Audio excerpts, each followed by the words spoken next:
আসসালামু আলাইকুম, বিসমিল্লাহির রহমানির রহিম। হ্যালো এভরিওয়ান, দেখেন হঠাৎ করে আমার বাসায় কিছু গরুর গোশ আনা হয়েছে। গরুর গোশ নিয়ে এসেছে আমার হাজবেন্ড। গরুর গোশগুলো এত সুন্দর দেখে সাথে সাথে রান্না বাড়া করে নিলাম। মাখিয়ে ঝুঁকিয়ে বসিয়ে দিয়ে রান্না করে খেয়ে নিছি। এত টেস্ট হয়েছে আপনাদেরকে ভাষায় বুঝাইতে পারবো না, খুবই সুস্বাদু হয়েছে। গরুর গোশ আসলে অনেকেই আমরা খাই, কিন্তু এইটা একটু অন্যরকম টেস্ট হয়েছিল। আর রান্নাটাও করেছিলাম আমি, এই যে দেখেন কতগুলা মরিচ পেঁয়াজ দিয়া, তারপরে একে একে সব মশলা দিয়ে দিতেছি। আমার সঙ্গে থাকলে আপনারা দেখতে পারবেন। পরাণের ভাই বোন, আমার সম্মানিত দর্শক শ্রোতা বন্ধুরা, আমি জানি আপনারা আমাকে অনেক ভালোবাসেন আর আমার ভিডিওতে আপনারা সুন্দর সুন্দর কমেন্ট করেন। লাইফে আসলে অনেক সময় অনেক ধরনের ক্রাইসিস থাকে, যেটা আমি আপনাদের মাঝে মাঝে মাঝে আমি শেয়ার করি। যে শেয়ারটা আপনারা হয়তো ভালোভাবে নেন, খারাপভাবে নেন, আসলে এইগুলো নিয়েই তো আমাদের লাইফ, তাই না? আমরা আসলে এগুলো নিয়েই এগিয়ে যেতে চাই। আর আমার মনে হয় বাংলাদেশের প্রতিটা মেয়ের জীবনে খুঁটিনাটি কোনো না কোনো সমস্যা থাকে। এই তো দেখেন আমি কিন্তু মরিচ বেশি খাই, মানে আমরা ফ্যামিলি মেম্বাররা সবাই মরিচ বেশি খাই। এ তো কমই দিয়েছি। আমি একটা সময় ছিল এত মরিচ খাইতাম, আমি জানি না কেন আমি এত মরিচ খাইতাম, কিন্তু মরিচ আমার খুব ফেভারেট। আমি জানি মরিচের পরিমাণ বেশি দিলে তরকারির স্বাদ নষ্ট হয়ে যায়। যে কোনো তরকারি রান্না করলে মরিচের পরিমাণ কম দিলে ভালো হয়, কিন্তু আমি না তরকারিতে মরিচের পরিমাণ কম দিয়ে খেতে পারি না, তাই তো আমার এভাবেই রান্না করে নিতে হয়। আর আমার ভিডিওতে শব্দ আসবে, কিছু মনে করবেন না, বারবার কিন্তু আমি একই কথা বলি। সেটা তো আসলে আপনারা জানেন কেন শব্দ আসবে আর কি কারণে। আমি আজকে যখন ভয়েস দিতেছিলাম তখন আমি মনে মনে ভাবতেছিলাম যে আমি যে আপনাদেরকে একটা কথা বলেছি যে আমি অন্য কোথাও শিফট হইলে আপনাদেরকে জানাবো। আসলেই আমি আপনাদেরকে জানাবো কবে এবং কখন কোথায় শিফট হব। যদি হইতে পারি তাহলে আপনাদের মাঝে অবশ্যই শেয়ার করব, আর যদি না হইতে পারি সেটাও আমি আপনাদের মাঝে শেয়ার করব। এই যে দেখেন সব ধরনের গুঁড়া মশলা দিয়ে দিলাম, গোটা মশলাও দিয়ে দিছি। আর এই রান্নাটা করতে কিন্তু আমার হাজবেন্ড আমাকে সাহায্য করছে। সব ধরনের মশলা দেওয়ার পরে সব ডিব্বাগুলা মানে কৌটাগুলা উঠায় রাখছে। এই যে তেলের বোতল নামিয়ে দিল, এটা কিন্তু আমার হাজবেন্ড নামিয়ে দিয়েছে। এই তো দেখেন আমাদের যেহেতু গ্যাস থাকে না, রাঁধতে হবে আমার অন্য গ্যাসে, নিচের গ্যাসে রান্না করব। পরে যেহেতু লাইনের গ্যাস, ওটাই রান্না করা সম্ভব হবে না। আর যদি সম্ভব হয় তা তো দেখতেই পারবেন। এই যে দেখেন এখন হাতে মাখিয়ে দেব। আর একেবারে আলু দিয়ে দিলাম, যেহেতু আমাদের গ্যাস কম তাই একবারেই বসাই দেব।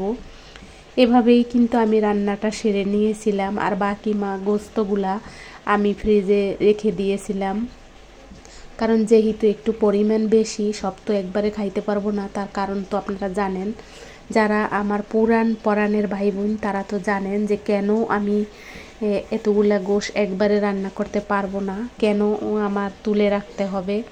সবই তো আপনারা জানেন। যেহেতু আমি রান্না বাড়াও আপনাদের সাথে শেয়ার করি, আমার লাইফস্টাইল শেয়ার করি, আমার লাইফের কিছু কথাবার্তাও আমি আপনাদের সাথে শেয়ার করি। আর এই মশলাগুলো কিন্তু আমার মা আমাকে বানিয়ে দিয়েছিল। এখানে কিন্তু পেঁয়াজ করা আছে, ব্লেন্ডার করা আছে, আর আদা রসুন, এগুলো তো দেখতেই পাইলেন। আর আপনাদের মাঝে আজকের রান্নাটা, আজকের রেসিপিটা কালার এবং দেখতে কেমন লাগলো অবশ্যই আমাকে কমেন্টে জানাবেন। কমেন্ট করতে কিন্তু ভুলবেন না।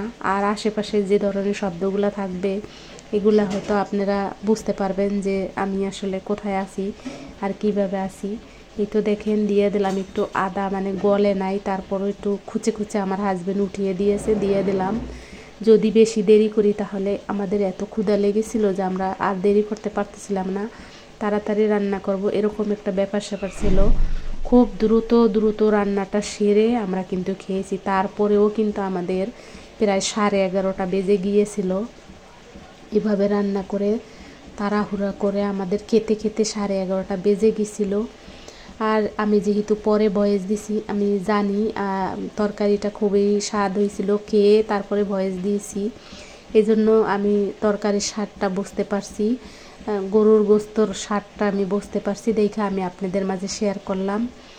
আর আমি বয়সটা যেহেতু দিয়েছি, আজকে আপনাদের মাঝে এটা শেয়ার করব। কে কোথা থেকে দেখছেন ছোট করে কমেন্টে জানিয়ে দেবেন। আর দেশ এবং দেশের বাইরে যে যেখান থেকে দেখছেন তাদের সবাইকে আমার ভালোবাসা ও অভিনন্দন।